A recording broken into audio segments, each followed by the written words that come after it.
Québecor lance une plateforme de diffusion en continu, Cube Musique, une sorte de Spotify québécois. L'entreprise cherche aussi à acheter le Cirque du Soleil. Avec nous ce soir, Pierre-Carl Péladeau, président et chef de la direction de Québecor. Bonsoir, M. Péladeau. Bonsoir, M. Fignon. D'abord, des nouvelles de votre entreprise. Québecor a quand même annoncé près de 1000 mises à pied à la fin du mois de mars. 200 employés mis à pied chez Vidéotron également le 17 avril. Comment va Québecor? La première chose, effectivement, que nous devons indiquer, les mises à... Maintenant, on appelle ça des mises à disponibilité. Il faut savoir que toute l'activité de détail, comme vous le savez, a été mise sur pause. Les activités de détail pour Vidéotron constituent un volet quand même assez important. Il y avait d'autres activités qui, elles, étaient assujetties, pardon, excusez-moi, à la mise en pause, donc les activités devaient arrêter. Je pense notamment aux activités de distribution de livres, de musique. Donc, tout ça constituait donc les 1000 personnes auxquelles vous avez fait référence. Par la suite, il y a eu donc les mesures qui ont été annoncées par le gouvernement et peu à peu, nous avons repris nos activités. Et donc, ce n'est plus 1000 personnes qui ont été appelées à perdre leur emploi. Et je pense que c'est important également aussi de mentionner que nous avons procuré à nos employés le différentiel entre la prestation qui constituait l'assurance-emploi et leur salaire. Donc, pour la grande majorité d'entre eux, donc, il y avait 95 % des salaires qui étaient assurés. Ça ne vous empêche pas d'investir, en tout cas, parce que là, il y a le Cirque du Soleil d'un côté, puis il y a votre Cube Musique que vous lancez aujourd'hui, qui est une forme de Spotify québécois. Est-ce que ce sera plus facile que sur Spotify, par exemple, de découvrir des artistes québécois? Écoutez, ça fait quand même un certain nombre d'années que Québecor évolue dans le domaine culturel et dans le domaine de la musique. Et il nous apparaissait donc très important de faire en sorte de pouvoir procurer une plateforme de distribution numérique. Toutes les activités ou les initiatives en matière de numérisation, en matière de numérique, bien, elles sont importantes. Les médias d'information sont distribués de façon numérique.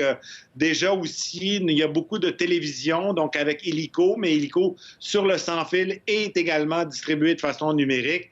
Et il nous manquait, mais il va y avoir d'autres initiatives également qui vont suivre. Mais ce volet de la musique nous apparaissait important. Est-ce que vous allez payer mieux les artistes que Spotify peut le faire? C'est une question, évidemment, qui est à la réflexion de tous ceux et celles qui, à l'heure actuelle, évoluent dans le milieu. Et quelle est votre réponse?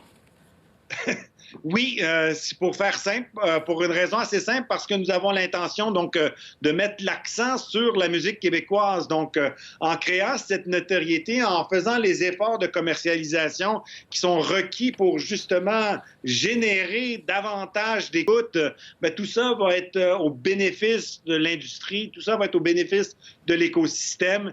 Et c'est la raison pour laquelle nous avons eu le privilège d'être associés aussi étroitement avec les organismes de droit, que ce soit la SOCAN, que ce soit la DISC qui était présente avec nous ce matin, donc dans la communication que nous avons faite lors de la conférence de presse. Vous voulez acheter le Cirque du Soleil également, lettre envoyée au gouvernement fédéral vendredi, puis un communiqué encore cet après-midi pour dire que vous voulez acheter le Cirque du Soleil, mais on sent que le Cirque du Soleil ne veut pas être acheté par Québecor. Pourquoi?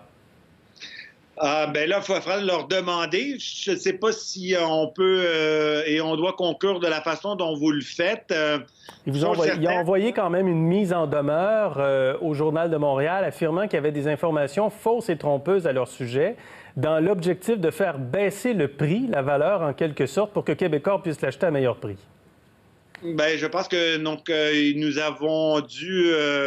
le Journal de Montréal et la direction de l'information a répondu ce matin aux allégations qui étaient celles qui ont été donc faites par mise en demeure, qui d'ailleurs un petit peu curieusement a été reçue ici avant que le journaliste de la presse nous a appelé avant que nous ayons connaissance même de la mise en demeure. Donc, on a un petit peu de difficulté à comprendre donc, les tenants et aboutissants de cette opération. Ceci étant, donc, il est de notoriété. De là, ma question, si le Cirque du Soleil a vraiment un intérêt, pourquoi le Cirque du Soleil fait ça? On a l'impression que le cirque ne veut pas être acheté par Québecor. c'est quoi le cirque? Est-ce que c'est la direction? Est-ce que ce sont les actionnaires? Est-ce que ce sont les créanciers? Ce que nous savons à l'heure actuelle, M. Fillon, et la chose est publique, donc ils sont en défaut en vertu de leurs obligations. Ils ont eux-mêmes, donc la direction, mentionné qu'ils pourraient avoir recours à la loi pour la protection contre les créanciers.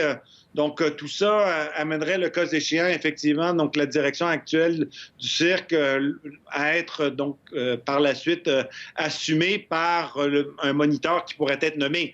Mais ce serait, selon moi, la moins bonne des solutions, étant donné que lorsqu'on rentre dans un processus, c'est toujours extrêmement difficile de pouvoir éventuellement mener l'organisation à bon port. Ouais. Et il y a des tonnes de professionnels qui s'y intègrent et par la suite, c'est pas nécessairement pour le bénéfice de l'entreprise et de ceux et celles qui ont fait leur richesse. On sait que le cirque, en grande partie, doit son succès à ceux qui le font de façon quotidienne, aux artistes, aux collaborateurs. Et c'est important, justement, de faire en sorte que cette pérennisation existe. Et c'est la raison pour laquelle nous avons fait connaître notre intérêt. Nous avons fait connaître notre intérêt également aussi de procurer un financement à court terme parce que la direction a elle-même évoqué le fait qu'ils avaient donc des besoins urgents. Mais ils n'étaient pas en mesure de pouvoir payer leurs collaborateurs. Pas d'offre formelle encore. Vous n'avez pas déposé d'offre formelle encore. Le processus en tant que tel ne semble pas avoir démarré. Nous souhaitons donc nous y intégrer. Nos conseillers financiers sont en relation avec eux, ainsi que nos avocats. Bon, est arrivé l'information transmise vendredi dernier qui nous force à réagir. Honnêtement, nous aurions souhaité et préféré que tout ce processus-là se fasse en général de la même façon que ça se produit, c'est-à-dire de façon confidentielle. En terminant, M. Péladeau, beaucoup de défis pour la réouverture de l'économie du Québec. Est-ce que ça vous inquiète ce qui se passe présentement?